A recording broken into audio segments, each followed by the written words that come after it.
زما دپاره دوه رکعاته نفل وکړئ چې ملزم ته خدای پاک سزا ورکړي، ملزم ته خدای پاک سزا ورکړي. او چې چا دا غلطې فیصلې کړي د هغې خلاف خدای پاک د هغه هم تپوس وکړي. زه ډېر زیات زخمي زړه باندې یم سرجي، ډېر زیات په تکلیف زړه باندې یم. اعوذ بالله من الشیطان الرجیم، بسم الله الرحمن الرحیم. زما خوږو مشرانو کشرانو السلام علیکم. زه فضل ستار HBL RT افیسر سقده تورډیر تخبای مردان KPK په 24/7/2016 زما یو کم سن 18 ساله زوی عباس علي چې زما تربورانو نهار ګل، بختیار ګل، یار محمد ټیکا خان پسرانی حبیب ګل تورډیر قتل کو. او بیا د هغې نه وروسته چې دوی پوه شو چې دا هلک مړ شو نو کور ته لاړل او خپل یو ورور یې په خپه باندې زخمي کړ او زما په زوی وقاص باندې د انجینیر سټوډنټ دی په هغې باندې د 324 پرچه FIR وکړو. خو د هغه وخت KPK د مردان پولیس تخبې تاڼې زه شکریه ادا کوم چې هغوی زما هغه ما باندې چې کوم جرم و هغه غلط قرار کو او زه بې ګناه ثابت کړم. زه د مردان د KPK پولیسو شکریه ادا کوم. په دې کې بیا دوی چې دا کار وکړو بیا روپو شو دې کې په دې درمیان کې دی لاړو بغرور شو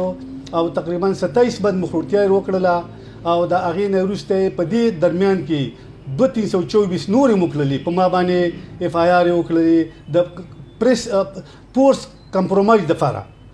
لیکن بیا د هغې نه وروسته زما په فصلونو باندې د وچېدو سپری وکړله، په تماکو، په جوارو، په ګڼو باندې، په موږ په کورونو باندې ډزې مو کړلې چې دی روغې ته مجبور شي. هغې نه وروسته یو پیره BBA وکړله، د BBA نه وتښتېد. په دویمه BBA کې ځان ورکړ په 30/10/2018 باندې هغه پولیسو گرفتار کو، عدالت ونیو، ای کورټ ته لاړ. دا د ای کورټ فیصله ده چې په هغې کې دغه کینسل کو ضمانت، دلته تخبې کې کینسل کړ، بیا ای کورټ کې کینسل کړ، بیا سپریم کورټ ته لاړ. سپریم کورټ کې دا په 13/9/19 باندې د ضمانت ونه شو. راغی ټریل ته، ټریل یې کوو، ټریل کې باقاعده ښکلي شهادتونه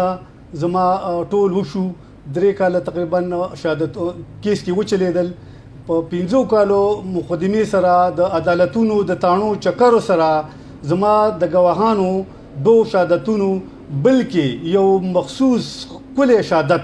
دغه چې ان د سپاټ 324 زه پکې بې ګناه، زما زوی پکې بې ګناه. دا د دې دپاره چې یاره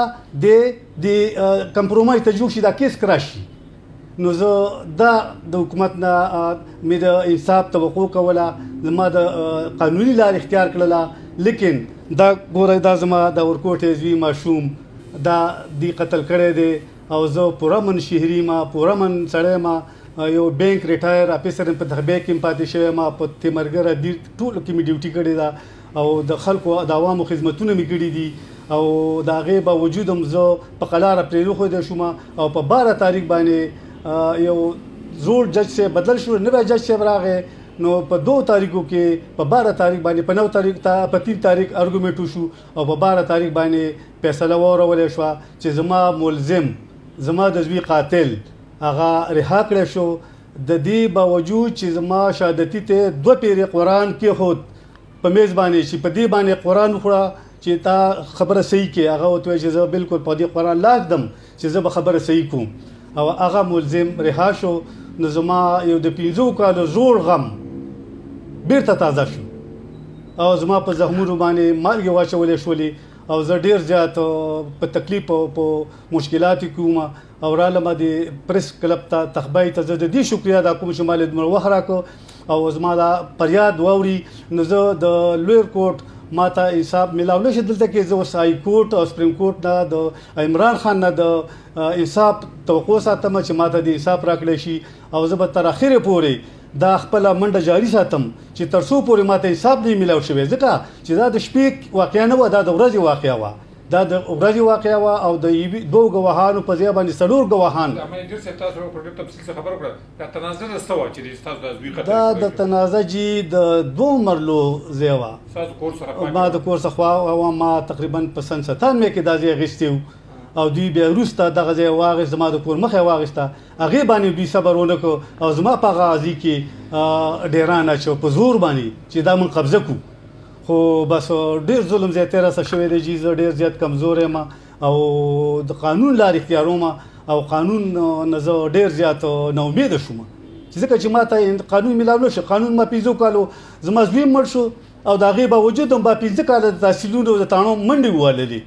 او په هغې کې ما ته انصاف میلاو نه شو زه چېرته لاړ شم اخر ما ته د یو لار وښیي د حکومت چې ته په دې لار باندې لاړ شه زه کوم طرف ته لاړ شم ما څه بله لار نه وه ما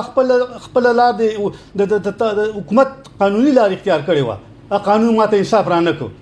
نو زه به څه کوم زه خو بس نور د دې نه بلکې ډېر زیات تنګ شوم په دې خبره باندې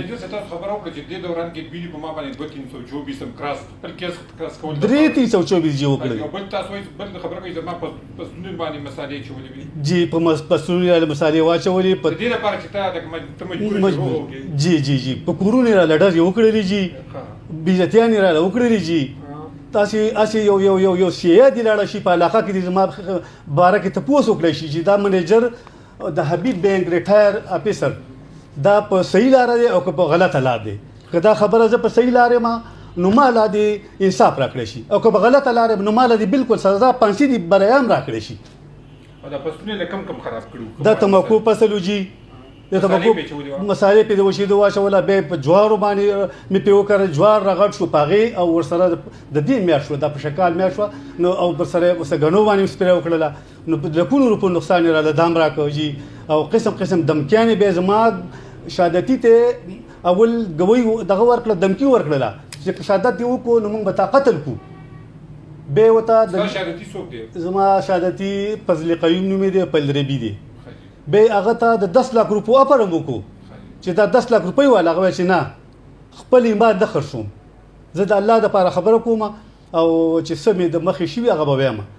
نو هغه دغسې راغی په عدالت کې په قرآن باندې یو پېره وکیل قرآن ورکړ او بیا ولا دا ملزم را پاسې دغه ته قرآن ونیو په هغې مو ته لاس کېښود او د هغې باوجود عدالت هغه سړی رها کړو په 12 تاریخ باندې په دې 13 تاریخ باندې دا نوی جج صاحب راغلی و نو هیڅ پته نه لګي زه خو په دغه نه پوهېږم بالکل د زه ډېر شکریا ادا کوم د پولیسو ما ته بالکل انصاف را کړی دی او زه بې ګناه ادا کړی م ثابت کړی م او ما ته هېڅ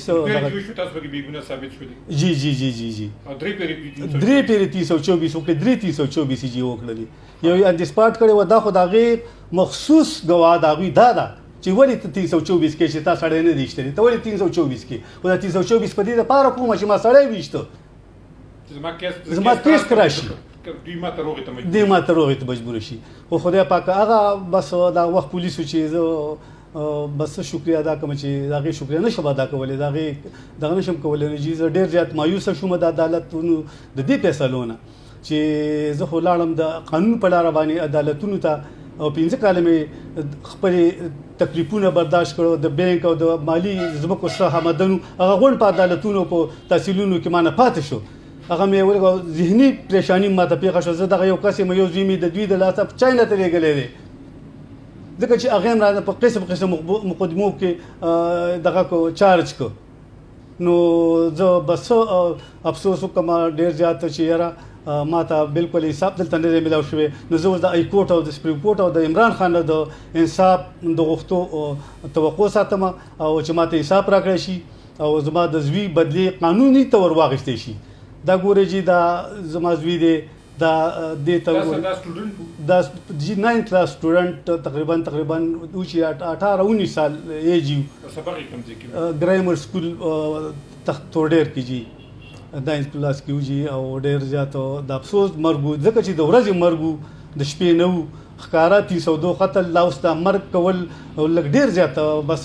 زه ویرېدم په ځان باندې چې زما په شان شریف خلکو په معاشره کې اوسېدل ډېر ګران شو دا خو به بس راځه او قتلوه بس بیا عدالت کې ورځه او ضمانت کېږه نو دا خو ډېره زیاته بې انصافۍ خبره ده ځکه چې مجرم ته خو خامخا سزا پکار ده چې سزا لږه میلاو شي خیر ده که څه کلریکل مسټیک وي په اخوا دېخوا کې هغې ایج کم که د سزا هغې کم سزا ورکړی شي خو سزا خو پکار دي که نه چې لږ د مظلوم ته خو لږ سکون میلاو شي که نه